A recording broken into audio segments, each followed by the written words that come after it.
નકલી પોપટની વાર્તા. મારી ચેનલમાં નવા છો તો મારી ચેનલને લાઈક કરો, શેર કરો, સબસ્ક્રાઇબ કરો. ધન્યવાદ. એક સમયે એક ગાઢ જંગલમાં એક વિશાળ વટવૃક્ષ હતું. તે ઝાડ પર ઘણા પોપટ રહેતા હતા. તેઓ બધા હંમેશા આ અને તે વિશે વાત કરતા હતા. તેમની વચ્ચે મીઠુ નામનો પોપટ પણ હતો. તે બહુ ઓછું બોલતો અને ચૂપ રહેવાનું પસંદ કરતો. બધા તેની આ આદતની મજાક ઉડાવતા હતા, પરંતુ તેને ક્યારેય કોઈની વાતનું ખરાબ લાગ્યું નથી. એક દિવસ બે પોપટ એકબીજા સાથે વાત કરી રહ્યા હતા. પહેલા પોપટે કહ્યું, મને એક વખત ખૂબ સારી કેરી મળી હતી. મેં આખો દિવસ ખૂબ જ આસ્વાદ સાથે ખાધું. આના પર બીજા પોપટે જવાબ આપ્યો, એક દિવસ મને પણ કેરીનું ફળ મળ્યું અને મેં પણ તે ખૂબ ઉત્સાહથી ખાધું. તે જ સમયે મીઠુ પોપટ ચૂપચાપ બેઠો હતો. ત્યારે પોપટના આગેવાને તેની સામે જોઈને કહ્યું, અરે, અમારા પોપટનું કામ વાત કરવાનું છે, તમે કેમ ચૂપ રહો છો? તેમ વડાએ વધુમાં જણાવ્યું હતું, તું મને સાચો પોપટ લાગતો નથી. તમે નકલી પોપટ છો. આના પર બધા પોપટ તેને નકલી પોપટ કહેવા લાગ્યા, પણ મીઠુ પોપટ હજુ ચૂપ રહ્યો. આ બધું ચાલુ જ રહ્યું. ત્યારબાદ એક દિવસ રાત્રે ચીફની પત્નીના ગળાનો હાર ચોરાઈ ગયો. સરદારની પત્ની રડતી રડતી આવી અને આખી વાત કહી.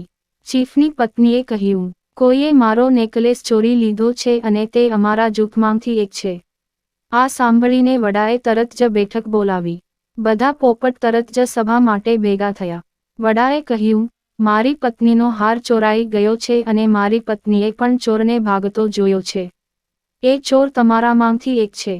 આ સાંભળીને બધાને નવાઈ લાગી. ચીફ પછી ઉમેર્યું કે તેણે તેનું મોં કપડાથી ઢાંક્યું હતું, પરંતુ તેની ચાંચ બહાર દેખાતી હતી.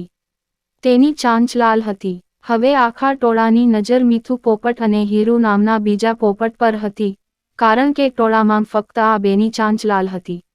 આ સાંભળીને બધાએ સરદારને ચોરને શોધવાનું કહેવાનું શરૂ કર્યું, પરંતુ સરદારને લાગ્યું કે આ બંને પોતાના છે.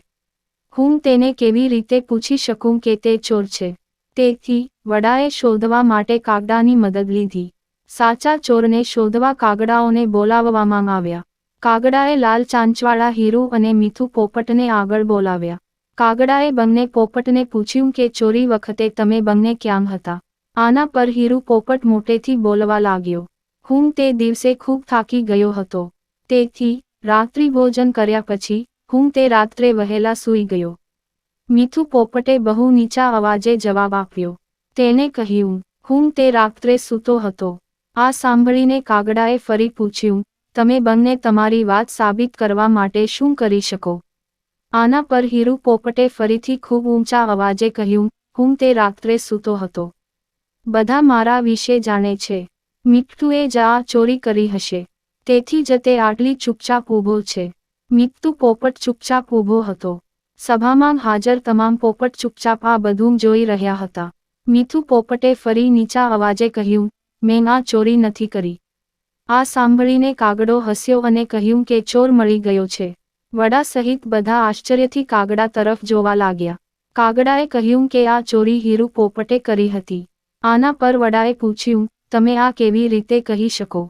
કાગડો હસ્યો અને બોલ્યો, હીરુ પોપટ મોટેથી બોલીને પોતાનું જૂઠું સાચું સાબિત કરવાનો પ્રયત્ન કરી રહ્યો હતો, જ્યારે મીઠુ પોપટ જાણે છે કે તે સાચું બોલી રહ્યો છે. તેથી, તે આરામથી પોતાના વિચારો વ્યક્ત કરી રહ્યો હતો. કાગડાએ આગળ કહ્યું, જો કે, હીરુ પોપટ બહુ બોલે છે, તેની વાત પર વિશ્વાસ કરી શકાય તેમ નથી. આ પછી હીરુએ પોતાનો ગુનો કબૂલી લીધો અને બધાની માફી માંગી.